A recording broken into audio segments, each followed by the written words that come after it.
बिस्मिल्लाहिर्रहमानिर्रहीम।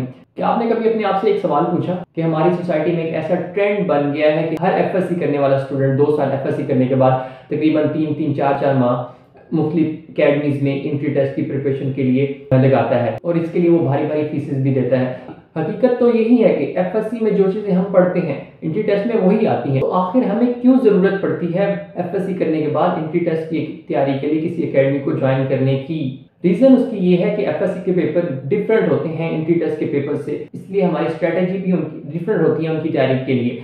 आज की इस वीडियो में मैं एफएससी करने वाले उन तमाम बच्चों के साथ चंद ऐसी बातें शेयर करूंगा जिनको जहन में रखकर आप इस काबिल हो जाएंगे कि एफएससी करने के बाद आपको कम अज कम एंट्री टेस्ट की तैयारी के लिए किसी भी अकेडमी की जरूरत नहीं पड़ेगी। तो चलिए शुरू करते हैं आज की इस वीडियो को। सबसे पहले टिप जो मैं आपके साथ शेयर करना चाहता हूं वो हमारी लर्निंग स्ट्रेटेजी है। हमें अपनी लर्निंग स्ट्रेटेजी को चेंज करना होगा। हम मुख्तलिफ साइंस के जब टॉपिक्स तैयार करते हैं तो कई कई घंटे लगाते हैं उसकी वर्ड बाय वर्ड उसको याद कर रहे होते हैं और पूरा एक पेज पे भी काफ़ी सारा टाइम लगा देते हैं। आखिर ऐसा क्यों है? मिसाल के तौर पर आपके कॉलेज के नोटिस बोर्ड पे एक नोटिस लगता है और आपसे कहा जाता है कि उस नोटिस को पढ़ लें और उसके मुताबिक अमल करें। अगर वो नोटिस बोर्ड पे लगा हुआ नोटिस एक पेज का भी है तो आप इजीली उसको एक दफ़ा पढ़ते हैं और उसके बाद आपको दोबारा पढ़ने की ज़रूरत महसूस नहीं होती। जबकि इसके बरक्स आप जो एक पेज का आप अपना टॉपिक तैयार कर रहे होते हैं उसको आपको 10 दफ़ा पढ़ने की ज़रूरत पड़ती है, फिर जाके आपको तैयार होता है। रीज़न उसकी ये होती है कि अब नोटिस को पढ़ते वक्त आपका माइंड सेट डिफरेंट होता है। आपका माइंडसेट ये बना हुआ होता है कि नोटिस में जो चीज़ लिखी हुई है, जो बात है, जो मैसेज पहुंचाया जा रहा है, मैंने वो लेना है। जबकि आप जब लेसन तैयार कर रहे होते हैं तो आपकी स्ट्रेटेजी ये होती है कि मैंने वर्डिंग लेनी है। तो आपको करना क्या है? आपको वर्डिंग नहीं लेनी, आपको सिर्फ आइडिया लेना है, सिर्फ मैसेज लेना है, बाकी वर्डिंग आपने खुद बनानी है। दूसरे नंबर पर आपने जिस बात का ख्याल रखना है वो आपकी बेसिक्स है। बाल का ऐसा होता है कि आप कोई भी मैथ से रिलेटेड टॉपिक करते हैं, फॉर एग्जांपल फिजिक्स के न्यूमेरिकल्स करते हैं या मैथ की कोई भी काम करते हैं, तो उस वक्त क्या होता है कि कुछ चीज़ें ऐसी होती हैं जो आपको समझ नहीं आती। आप वक्ती तौर पर तो आप उस चीज़ को रट लेते हैं और जहन में रख कर पेपर में कर देते हैं, लेकिन जब उस चीज़ से एंट्री टेस्ट का क्वेश्चन आता है, एंट्री टेस्ट का क्वेश्चन सीधा साधा तो होता नहीं है, वो घुमा फिरा कर दिया होता है। जब वही क्वेश्चन घुमा फिरा कर दिया होता है पेपर में तो आप वो हल नहीं कर पाते, क्योंकि आपने एफएससी के अंदर उसको सेम टू सेम जहन में रखकर पेपर में परफॉर्म कर दिया होता है। तो जो भी आप काम कर रहे हैं उसको कंप्लीटली तौर पर समझें। अगर समझ नहीं आती तो सबसे पहले समझ तब नहीं आती जब आपकी बेसिक क्लियर नहीं होती। आप उस चीज़ की तह में जाकर देखें कि कौन सी टर्म्स यूज हो रही हैं, बेसिक्स उसकी टर्मिनोलॉजीज क्या है। जब आपकी वो क्लियर हो जाएंगी तो ऑटोमेटिकली आपको समझ आ जाएगी और आपको आपसे किसी भी तरह का कोई क्वेश्चन पूछा जाए, चाहे वो कॉम्प्लिकेटेड हो जाए, जिस तरह से भी उसको घुमाया गया हो, आप इजीली उसको परफॉर्म कर पाएंगे। तीसरे नंबर पे मैं आपको एक बात बताऊंगा कि आपके साइंसेस के जितने भी सब्जेक्ट्स हैं आप उनको अपनी वर्डिंग में लिखें। इससे एक तो ये होगा कि आपका टॉपिक जल्दी तैयार होगा, पेपर में आप जल्दी परफॉर्म कर पाएंगे, जल्दी लिख सकेंगे, और दूसरा ये होगा कि आपकी इंग्लिश अच्छी होगी, और तीसरा फायदा इसका ये होगा कि आपको ये चीज़ भूलेगी नहीं। जब आपने कॉन्सेप्ट ध्यान में रखा होगा तो आपको सिर्फ कॉन्सेप्ट याद रखना पड़ेगा। जब दूसरी तरफ अगर आप जिस तरह अमूमी तौर पर बच्चे करते हैं कि एफएससी में वर्ड बाय वर्ड याद करते हैं तो उनको वर्डिंग भी याद रखनी पड़ती है, ये भी याद रखना पड़ता है कि कौन सा पैरा किसके बाद आ रहा है और इसके बाद सेंटेंस का फॉर्मेट तक याद रख रहे होते हैं। इस चीज़ के याद रखने की बिल्कुल भी ज़रूरत नहीं है आपको। एक और बात जिस पे आपने फोकस करना है वो आपकी मेंटल ग्रोथ है।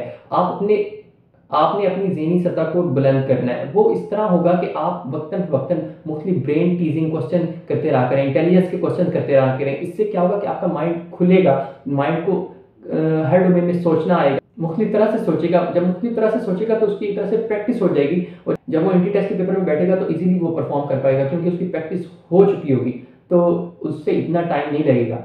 एंट्री टेस्ट में सबसे ज़्यादा टाइम तब लगता है जब आपको चीज़ समझ नहीं आ रही होती।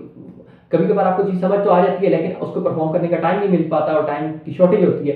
तो वो यही वजह होती है कि आपके ब्रेन की इतनी प्रैक्टिस नहीं होती कि वो मुख्तलिफ क्वेश्चन को समझ सके। जब आपकी पहले से ही ब्रेन टीजिंग क्वेश्चन और इंटेलिजेंस के क्वेश्चन पे थोड़ी कमांड होगी तो आपके ब्रेन की जो सोचने और समझने की सलाहियत होगी वो थोड़ी तेज़ हो जाएगी और आप इजीली उसको जल्द से जल्द कर सकेंगे। एक और काम जो अक्सर बच्चे करते हैं वो ये है, नोट्स बनाते हैं, नोटबुक बनाते हैं, हर टॉपिक की अलग से उसको लिखते हैं।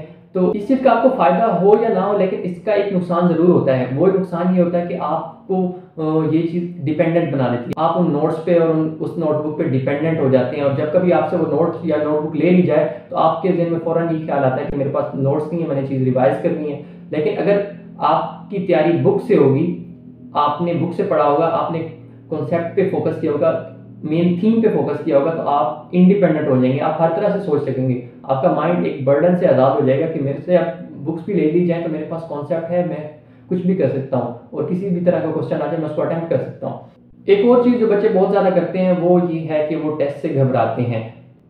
चाहे छोटे से छोटा टेस्ट भी, मंथली टेस्ट भी हो, उससे भी बहुत ज़्यादा घबरा रहे होते हैं कि हाय क्या हो जाएगा, कुछ भी नहीं होगा, ज़्यादा से ज़्यादा क्या होगा कि आप फेल हो जाएंगे, इसके अलावा और क्या हो सकता है। लेकिन ये अगर आपकी आदत रहती है तो ये आदत इस कदर पुख्ता होती है कि आपको उसके बाद अगर कोई छोटा सा भी टेस्ट आता है तो आप परेशानी और उस प्रेशर में आ जाते हैं। इसका नुकसान ये होता है कि जब आप किसी बड़े टेस्ट में बैठते हैं, आपकी एक आदत डेवलप हुई होती है प्रेशर लेने की पेपर के दौरान। इससे क्या होता है कि जो चीज़ आपको आती होती है वो भी भूल जाती है। आप प्रेशर फ्री होकर, टेंशन फ्री होकर पेपर किया करें और पेपर से घबराया ना करें। कोई भी पेपर छोड़े मत, उसको लाजमी दें। अगर आपको नहीं आता फिर भी दें, अगर नहीं आता तो ये आपकी क्रिएटिविटी का इम्तिहान होगा कि आप क्या कर सकते हैं। अगर नहीं आता तो खुद से क्रिएट करके जो कुछ आता है वो लिख दें। आप अपनी सेल्फ इवैल्यूएशन कर सकते हैं कि मैं किस स्टेज पर खड़ा हूँ कि बगैर तैयारी के भी कितना कुछ कर सकता हूँ, क्योंकि एंट्री टेस्ट में इसी टाइप के क्वेश्चन आते हैं। तो वहाँ पर आपकी जितनी ज़्यादा प्रैक्टिस होगी आप उतना ज़्यादा बेटर परफॉर्म कर सकेंगे। उम्मीद है आपको वीडियो अच्छी लगी होगी। आज के लिए इतना ही, मिलते हैं नेक्स्ट वीडियो में। अल्लाह हाफिज़।